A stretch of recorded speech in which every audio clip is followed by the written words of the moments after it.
और चलिए बात करते हैं असेंबली सेशन की। और बात वही आ जाती है कि आज के दिन भी असेंबली में डेली वेजर्स की उस तरीके से बात नहीं हो पाई जिस तरीके से हो सकती थी। कहीं ना कहीं ये अंदाजा लगाया जा रहा है तमाम डेली वेजर्स के द्वारा कि जिस तरीके से उनकी बात रखी जा सकती थी, रेगुलराइजेशन की बात हो सकती थी, जनता के मुद्दों की बात हो सकती थी, सिलेंडर्स की बात हो सकती थी, अनएम्प्लॉयमेंट के ऊपर बात हो सकती थी, पर नहीं हो पाई। कहीं ना कहीं लोगों की जो होप्स हैं, लोगों की जो उम्मीदें थी, उसके ऊपर पानी तो फिर ही गया। बात करेंगे डेली वेजरों की। काफी समय से डेली वेजर्स एक बार नहीं, दो बार नहीं, तीन बार नहीं, कई बार प्रदर्शन कर चुके हैं। और प्रदर्शन करते करते कभी लाठियां खाते हैं, कभी डंडे खाते हैं, कभी बेहोश हो जाते हैं। पर बात वही कि SRO 64 के तहत हमें लागू किया जाए। तस्वीरें आपको दिखाने की कोशिश करेंगे तमाम डेली वेजरों की, जिन्होंने हर साल बार बार प्रदर्शन किया, कभी एक सरकार के आगे, कभी एडमिनिस्ट्रेशन के आगे, कभी एक पार्टी के आगे, कभी दूसरी पार्टी के आगे, पर सिर्फ जस्टिस की डिमांड करते ही रह गए, इंतजार करते ही रह गए। आज के दिन भी बात करने की कोशिश की गई थी। और यहाँ पर अगर बात करेंगे स्पीकर साहब की, तो स्पीकर साहब से जब बातचीत की गई मीडिया के द्वारा, तो उनका ये कहना था कि उन्होंने इस पूरे सेशन के दौरान पूरी कोशिश की है कि जितना हो सके उतना ज्यादा लोगों के इश्यूज को एड्रेस किया जा सके। एक बार आप स्पीकर साहब की बात उन्हीं की जुबानी सुन लें। पर जो मुझे कहना था मैंने वो हाउस में कह दिया। आप उसको रिपीट करने की क्या जरूरत? आपको मैंने फिगर्स दे दिया कि हाउस के दौरान कितने क्वेश्चन आए, कितने एडमिट हुए, कितने डिस्कस किए, कितनी बिल्स आए, कितने रेजोल्यूशन आए। बहरहाल हमने हर मौके पर कोशिश की कि अगर हमारे पास टाइम बहुत कम था, 5-6 दिन का ये सेशन रहा, लेकिन 6 दिन का हमने सही इस्तेमाल किया। ऑनरेबल मेंबरान ने भी सही इस्तेमाल किया, उसको कोई शक नहीं। हर एक ऑनरेबल मेंबर बोलना चाहता और हमने हतल मौजूद हर एक तो मैं मेंबरान को भी मुबारकबाद देना चाहता हूँ, उन्होंने वक्त का सही इस्तेमाल किया। आगे भी उन्होंने ऐवान का वक्त का सही इस्तेमाल। और रही बात डेली वेजर्स की, तो यहाँ पर जो डेली वेजर्स को लीड करते हैं, खास करके PHE के डेली वेजर्स को लीड करने वाले रवि हंस जी से भी बातचीत की गई। उनका कहना था कि कल के दिन भी जो उन्होंने असेंबली में सुना, उसकी वजह से भी वो लोग काफी निराश हैं। एक बार उन्हीं की जुबानी आप लोग सुन ले। जिस तरह से आपको काफी उम्मीदें थी कि बिल जो है शायद पास हो जाए कल, लेकिन एक बार फिर से उसी उम्मीद पर पानी फिर गया। कल असेंबली सेशन देखकर हमें ये विश्वास हो गया कि उमर सरकार की नीति पिछले 11 साल पहले 2014 में भी यही नीति थी। इसी तरीके से डेली वेजर के साथ 2014 में भी उमर सरकार ने कमेटी बना करके अंत में धोखा किया था, और वही रिपीट जो है वो कल असेंबली के अंदर हमें देखने को मिला। पिछले सेशन के अंदर उमर साहब ने कमेटी कॉन्स्टिट्यूट की थी डेली वेजर के मुद्दे को लेकर के, जिसको 6 महीने का टाइम बाउंड किया गया था कि वो 6 महीने के बाद कमेटी रिपोर्ट सबमिट करेगी। और इस बार इतना पॉलिटिकल ड्रामा किया गया। वाहिद परे जो PDP के MLA हैं, उनकी तरफ से एक बिल इंट्रोड्यूस किया जा रहा था असेंबली के अंदर, और उसको काउंटर करने के लिए नेशनल कॉन्फ्रेंस के MLAs के द्वारा बिल इंट्रोड्यूस करवाया गया। और असेंबली के अंदर फिर अपील कर दी गई उमर साहब की तरफ से कि बिल को आप विड्रॉ कर लो, ताकि उसके ऊपर वोटिंग ना हो और वाहिद परा के बिल को जो है काउंटर किया जा सके। अब मैं उमर साहब से एक सवाल पूछना चाहता हूं कि आखिर चीफ मिनिस्टर की कोई वैल्यू है या नहीं है? आपका प्रोटोकॉल चीफ सेक्रेटरी से बड़ा है या चीफ सेक्रेटरी का प्रोटोकॉल आपसे बड़ा है? आप असेंबली के अंदर बयान दे रहे हो कि चीफ सेक्रेटरी साहब की क़यादत में कमेटी बनी है, लेकिन आप ये भूल रहे हो आपने उस कमेटी को मात्र 6 महीने का टाइम दिया था और टाइम 7.5 महीने हो चुके हैं।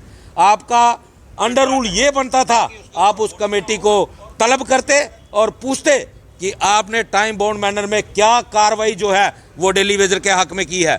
लेकिन अफसोस इस बात का हुआ कि उमर साहब ने तो राजनीति की, लेकिन जो हमारे विपक्ष के MLA थे, एक भी MLA ने ये सवाल नहीं पूछा कि आफ्टर ऑल कमेटी ने 6 महीने में क्या काम किया, जो कमेटी को 6 महीने का समय उमर सरकार ने दिया था। लेकिन ये जो विपक्ष के विधायक थे ये मुंह में दही जमा के बैठे रहे। इससे ये साबित हो गया जो 4 दिन पहले राज्यसभा इलेक्शन के समय वोट चोर का नारा चला था, मैच फिक्सिंग का नारा चला था, वो बिल्कुल सत्य साबित होता है, क्योंकि कहीं ना कहीं विपक्ष ने भी सत्ता पक्ष के आगे सरेंडर कर दिया है। और आपने सुना कि किस प्रकार डेली वेजर्स बहुत ज्यादा निराश हैं, एक पार्टी से नहीं बल्कि सब पार्टी से नाराज हैं। डेली वेजर्स का कहना है कि जिस तरीके से उनकी बात रखी जा सकती थी उनकी बात नहीं रखी गई। 6 महीने से ज्यादा समय हो चुका है, 7 महीने से भी ऊपर हो चुका है, पर डेली वेजर्स के लिए क्या कुछ किया गया? कुछ भी नहीं किया गया। तमाम डेली वेजर्स का यही कहना है कि आखिर जब उनकी जिंदगी में देखा जाता है वो अपनी जिंदगी में जितने ज्यादा परेशान हैं उतना शायद ही कोई होगा, क्योंकि जितनी सैलरीज उनको मिलती हैं उतनी सैलरीज में घर चलाना बहुत ज्यादा मुश्किल है। दूसरी तरफ और भी कई सारे वादे थे जो पूरे किए जाने चाहिए थे, पर वो वादे पूरे नहीं हो पाए। इसी के साथ आपकी एक बार आपको एक झलक दिखा देते हैं कि जो मंत्री यहाँ पर जल शक्ति का डिपार्टमेंट को देख रहे हैं उनका इस पर क्या कहना है। फरवरी में फिर जम्मू में मिलेंगे, बाकी बातें जो जहाँ रह गई है वहाँ डिस्कस करेंगे। सर यहाँ भी एक कामयाब सेशन रहा है लोगों को बात करने का, जो हमारे ऑनरेबल एमएलए थे, लोगों के नुमाइंदे, उनको बात करने का यहाँ मौका मिला है, बात हुई है, उन पर डिस्कशन हुई है, उनके फैसले हुए हैं और सरकार को अकोमोडेबल बनाया है। ये सेशन ये जो सरकार का एक फंक्शनिंग है उस पर डिस्कशन हुई है, तो मैं समझता हूँ कि ये कामयाब सेशन रहा है और उसमें मीडिया का भी रोल रहा है, एक अच्छा रोल आपने निभाया है, बहुत बहुत शुक्रिया। राणा साहब, कैजुअल लेबर्स को जो है रेजोल्यूशन भी जो है आप ही के लिए कर रहे हैं। ऑलरेडी मैंने हाउस में भी कहा था, उसमें चीफ सेक्रेटरी साहब की अध्यक्षता में एक कमेटी बनी है, वो उस पर काम कर रही है और जो ही वो रिपोर्ट आती है उसको इम्प्लीमेंट किया। सर पानी के मसाइल इश्यूज तो आते हैं, लेकिन मैं कहूँगा कि जब से ये सरकार बनी है हमने 3200 स्कीम हमारी जेजेएम में थी, हमने 1700 स्कीमें कंप्लीट की हैं। जब मैंने टेक ओवर किया था 400 करोड़ रुपया जो है लाइबिलिटी थी, आज हमारा 1100 करोड़ लाइबिलिटी है। इसका मतलब है यहाँ काम हुआ है, पैसा ना होने के बावजूद हमें जेजेएम में गवर्नमेंट ऑफ इंडिया से एक पैसा भी नहीं आया, फिर भी मेरे डिपार्टमेंट के लोग काम कर रहे हैं, डिपार्टमेंट काम कर रहा है और बाकी स्कीमों पर भी काम कर रहा है। ये फाइनेंशियल ईयर हमारे पास था, इंशाल्लाह मार्च के बाद ताज जी डेली वेजर्स की तरफ से हमारे साथ कॉल पर जुड़ चुके हैं। ताज जी, सबसे पहले तो आपका बहुत बहुत स्वागत है द अर्थ न्यूज में। धन्यवाद। क्या रही बात, देखिए जाहिर सी बात है कि आज आखिरी दिन था सेशन का और कहीं ना कहीं काफी सारी उम्मीदें डेली वेजर्स हों या कैजुअल लेबरर्स हों सबने लगाई हुई थी कि क्या पता आज के दिन कुछ बात हो जाए, क्या पता आज रेगुलराइजेशन की बात हो, पर ऐसे में कुछ देखने को मिला नहीं। तो क्या आप लोग महसूस करते हैं इस पर? देखिए, हमें ये उम्मीद थी कि कमेटी का जो पिछली सेशन में कमेटी उमर साहब ने अनाउंस की थी जी, तो आप उस कमेटी को 7.5 मिलोगे, तो जब असेंबली लगी है तो इसके ऊपर रिपोर्ट जो बनी है चीफ सेक्रेटरी साहब की चेयरमैनशिप में, वो रिपोर्ट पेश की जाएगी। तो डेली वेजर के ऊपर सरकार की क्या मंशा, सरकार आगे क्या करने वाली है, लेकिन बिल्कुल साफ एक किनारे से उमर साहब और हमारे मंत्री साहब, पूरी सरकार एक किनारे से निकल गई, अपना आपको एक तरीके से ड्रामा क्रिएट किया, एक अपने एमएलए साहब से रखवाया, बिल रखवा के फिर उसको सरेंडर कर दिया। मतलब आप ये कहना चाहते हैं कि उन्होंने अपना पल्ला झाड़ दिया? बिल्कुल पल्ला झाड़। सरकार किसी न किसी लेवल पे हमको रिलीफ देगी। पिछले 30-31 साल से हम लोग इसी चीज का वेट कर रहे थे कि कोई सरकार आए और उमर साहब दोबारा आए। पहले भी इन्होंने कमेटी बनाई थी 9 से 14 के बीच, उस टाइम भी इन्होंने यही ड्रामाबाजी की। उस टाइम कहा जी फ्लड आ गया, नहीं तो हम इनको रेगुलराइज करने वाले थे, हमारे पास सारा मसौदा बना पड़ा है, सारी रिपोर्ट बनी पड़ी है। तो आज ये दोबारा से नंबर काउंट करने, आप बताइए कि 2015 में casual daily Vaser blanket ban लग गया, 2017 में ऑनलाइन हो गए सारे, तो अब इनको नया गिनना क्या है? नहीं, एक एक सबसे जाहिर बड़ी सी बात- एक ये भी रहता है ताज साहब, क्योंकि ये देखने को मिलता है कि जब भारतीय जनता पार्टी की यहाँ पर इनडायरेक्ट सरकार चल रही थी, एलजी साहब के अंडर था सारा कुछ, हमने देखा था कि तब भी आप लोगों ने भारतीय जनता पार्टी के दफ्तर का भी आप लोगों ने मिलकर घेराव किया, पर तब भी कुछ नहीं हुआ था। तो कहीं ना कहीं आपको उम्मीद थी कि इस सेशन के दौरान भारतीय जनता पार्टी बात करेगी? देखिए, अफसोस यही आता है कि जब अपने बेनिफिट के लिए ये लोग सभी इकट्ठे हो गए। जी। जब पिछली असेंबली में दो कमेटियां बनी थी, एक बनी थी डेली वेजर के लिए कमेटी कि वो 6 महीने वहाँ पे रिपोर्ट देगी, और दूसरी कमेटी बनी थी एमएलए साहबान की सैलरी मतलब तनख्वाह बढ़ाने वाली, सीपीआई बढ़ाने वाली, कार का लोन, होम लोन जो फ्री होता है इनको विदाउट किसी इंटरेस्ट का होता है, ये सारी वो कमेटी की रिपोर्ट आई, उसमें चर्चा हुई और उमर साहब ने सबने इन लोगों ने अपोजिशन के लोग चाहे बीजेपी के हों या पीडीपी या बाकी कांग्रेस के हों, इन लोगों ने हंस के उसको टेबल थपथपा के उसको पास करवा लिया। लेकिन जब हमें देने की बारी आई तो फिर उसमें ये सियासत करते हैं, उसमें ये बिल कहते हैं ये बिल वापस ले लिए। मेरी आपसे गुजारिश है, इन्होंने अपने मेंबर को बोला उमर साहब ने, और उस मेंबर ने बिल को वापस ले लिया, सरेंडर कर लिया। आप बताओ कौन सी सरकार है? डिजिटल जमाना है, कंप्यूटर का जमाना है, हर एक चीज जो आज एक छोटी सी पेन ड्राइव पर पूरी डिटेल होती है। इनको सबसे बड़ा डिपार्टमेंट पीएचई है जम्मू कश्मीर में।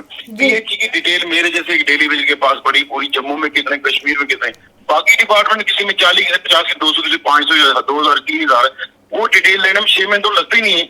और दूसरा सिंपल सा तरीका ये है कि जो लोग 100 311 पर डे ले रहे हैं डेली वेज के लेवल, उनका डाटा फाइनेंस डिपार्टमेंट के पास पड़ा है। फाइनेंस डिपार्टमेंट उमर साहब के पास ही है, किसके पास है? उनके पास ही है ना।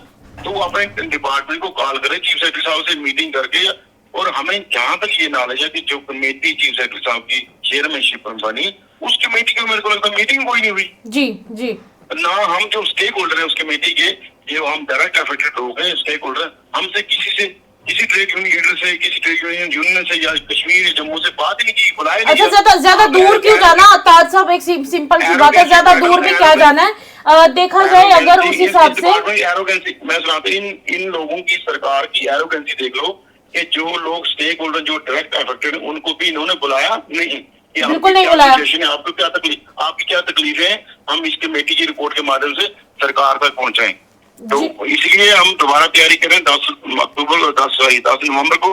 जैसे ही जम्मू आएंगे, इनको विरोध, डट के विरोध होगा। जब तक हमारी कमेटी की रिपोर्ट लागू नहीं हो, हमारे हाथ में होगी, इनका विरोध हम करते रहेंगे। चाहे मिनिस्टर कहीं इनॉग्रेशन करने जाए, चाहे चीफ मिनिस्टर कहीं निकले, जहां भी मौका मिलेगा हम इनको इनका प्रोडक्ट के माध्यम से इनको वेलकम करते रहेंगे, जब तक हमारे हक में फैसला नहीं करेंगे। एक चीज और भी है कि पिछले साल पीएचई के तमाम डेली वेजर्स की मुलाकात हुई थी जल शक्ति के मंत्री जी से, यानी कि जावेद राणा जी से। नहीं, इसी साल की बात है, 27 मार्च 2025 की जी, माफ कीजिएगा, मार्च की बात है। तब आपसे कहा गया था कि 30-31 दिन के अंदर जी।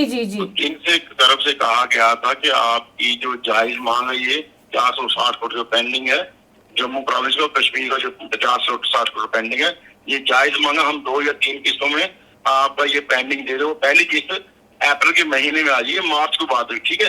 हमने भी सोचा 2-3 बार मिले, अप्रैल के महीने में आ जाइए। जब अप्रैल निकल गया, हम दोबारा मिलने 1-2 बार किए, तो कभी इनको बीपी हाई रहता था, कभी ये अवेलेबल रहते थे। फिर हमने कहा जो मिनिस्टर साहब मिलना ही नहीं चाहते, जो हमारी समस्या है उनके वार पर उनके दरवाजे पर जाने की फायदा क्या है? तो आज मैं उनका बयान सुन रहा था, नहीं जी बहुत अच्छा सेशन रहा। अच्छा रहा भाई, आपके लिए, एमएलए चीफ मिनिस्टर के लिए आपकी तनख्वाह बढ़ गई, आपकी फैसिलिटी बढ़ गई, हमारे लिए अच्छा रहा। तो देखिए वही बात आ जाती है कि खुद की जेब भरी हुई है, जिसकी उसे दूसरे की चिंता क्यों होगी? चिंता तो उसे होगी जिसकी जेब खाली है। इनका पेट और इनकी प्लेट भरी हुई है, इनको दूसरे की खाली प्लेट और खाली पेट और खाली प्लेट से कुछ नहीं लेना देना। ये सिर्फ और सिर्फ अपने लिए लोग जीते हैं, और ये आज साबित होगा, उमर साहब भी अपने लिए जीते हैं, ये सरकार सब अपने लिए जीती है। गरीब डेली वेज जो कोविड में काम करे, गरीब डेली वेज जो इंडोपाक वार में काम करे, या वो कोरोना के टाइम काम करे, या मिलिटेंसी के टाइम काम करे, पर इनको कुछ नहीं है। इनको सिर्फ और सिर्फ अपने सरकार के खजाने से कहां से कैसे लूटना है, ये लूटने का तरीका मैं कहूंगा। आपके साथ जब हमारी ताज साहब आखिरी बार बात हुई थी, तब आपने कहा था कि आप लोगों के जो बच्चे हैं उनको भी स्कूल्स में काफी कुछ सुनना पड़ता है कि अच्छा आपके पिता डेली वेजर हैं, मतलब काफी बच्चों को भी काफी सारी चीजों का सामना करना पड़ता है।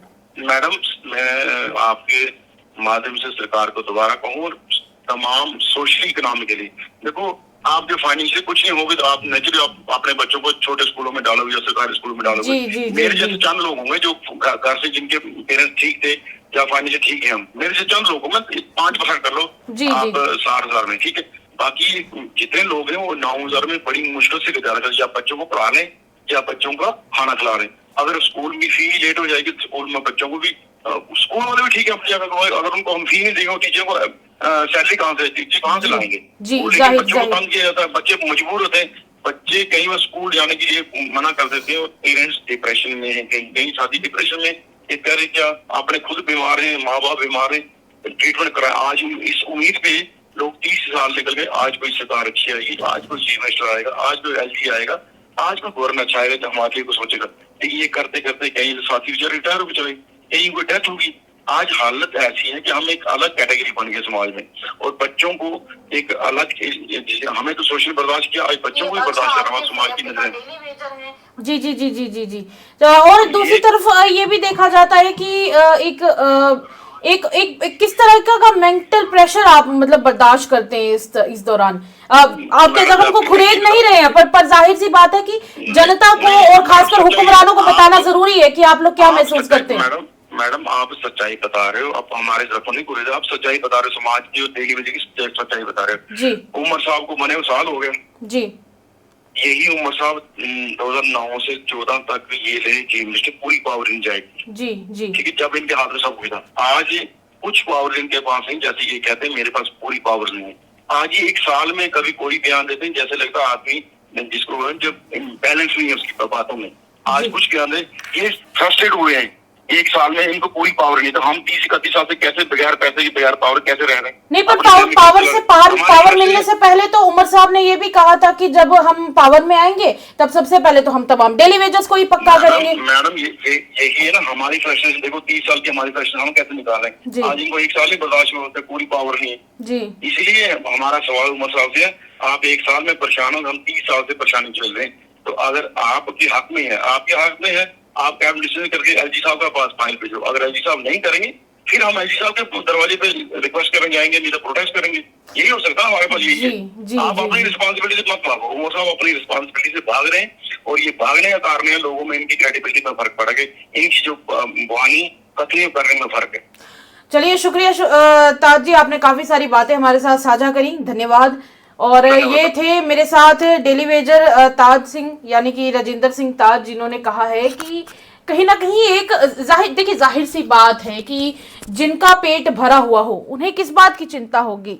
चिंता तो उन्हें है जिनकी जेब खाली है, जिन्होंने लेकिन अपने स्कूल जाने वाले बच्चों की फीस भरनी है, जिन्होंने अपने घर में राशन लाना है, पर जाहिर सी बात है जेब खाली है। और तो और जो इस जेब के लिए कुछ कर सकते थे उन्होंने इस बारे में बात की ही नहीं। और कहीं ना कहीं जिस तरीके से ताज जी ने कहा है कि अगर इसी तरीके का और रवैया अगर अपनाए रखते हैं उमर अब्दुल्ला साहब, तो उनकी क्रेडिबिलिटी धीरे धीरे कहीं ना कहीं खत्म हो जाएगी जनता के बीच। जो जनता उनसे प्यार करती है वह उनसे प्यार नहीं करेगी। इस तरह के कुछ शब्द थे। और दूसरी तरफ रही बात डेली वेजरों की, डेली वेजरों को बहुत उम्मीदें थी, और डेली वेजरों को ही नहीं थी, सिर्फ जम्मू कश्मीर की जनता को बहुत ज़्यादा उम्मीद थी, युवाओं को ये उम्मीद थी कि शायद उनकी नौकरियों के लिए कुछ किया जाएगा, पर कुछ नहीं हुआ। हालांकि अपॉइंटमेंट्स के बारे में बात की गई थी सकीना इट्टू द्वारा, जो कि एजुकेशन मिनिस्टर हैं। उन्होंने कहा है कि हेल्थ डिपार्टमेंट में और दूसरी तरफ जो एजुकेशन डिपार्टमेंट है यहाँ पर अपॉइंटमेंट्स नहीं हुई हैं 2014 के बाद से। इस तरह का उन्होंने बात जरूर की थी, और हो सकता है कि अपॉइंटमेंट्स को लेकर कुछ नया आए, पर जाहिर सी बात है कि दो सबसे बड़े मुद्दे तो हैं ही हैं कि जनता के वो सब लोग जिनकी जेब खाली है और उनको भरने का काम या फिर उनके परिवारों के लिए कुछ करने का काम सरकार कर सकती है, और दूसरी तरफ है वो युवा जो डिग्री करके बैठे हैं पर अभी भी बेरोजगार हैं। इनके लिए उमर अब्दुल्ला सरकार को कुछ ना कुछ करना होगा। ये मैं नहीं कह रही हूं, ये आम जनता कह रही है। चलिए फिलहाल के लिए इतना ही, स्पेशल रिपोर्ट में इतना ही। आप तमाम डेली वेजेस को किस तरह से सपोर्ट करते हैं ज़रूर हमारे साथ साझा कीजिएगा। अगर आप हमसे कोई बातचीत करना चाहते हैं या फिर अपने इलाके की समस्या हमारे साथ साझा करना चाहते हैं तो DM ज़रूर कीजिएगा। तब तक के लिए स्पेशल रिपोर्ट में इतना ही, इजाज़त दीजिए, नमस्कार। पूरा करो एमएलए हजरत अपना वादा पूरा करो एमएलए हजरत अपना वादा पूरा करो नाइंसाफी नहीं चलेगी रिपोर्ट को पेश करो टाल मटाल पासी तय करो नाइंसाफी नहीं चलेगी बस करो जुल्म अब और नहीं आरजी मुलाजिमीन का मसला हल करो आरजी मुलाजिमीन का मसला हल करो सीएम साहब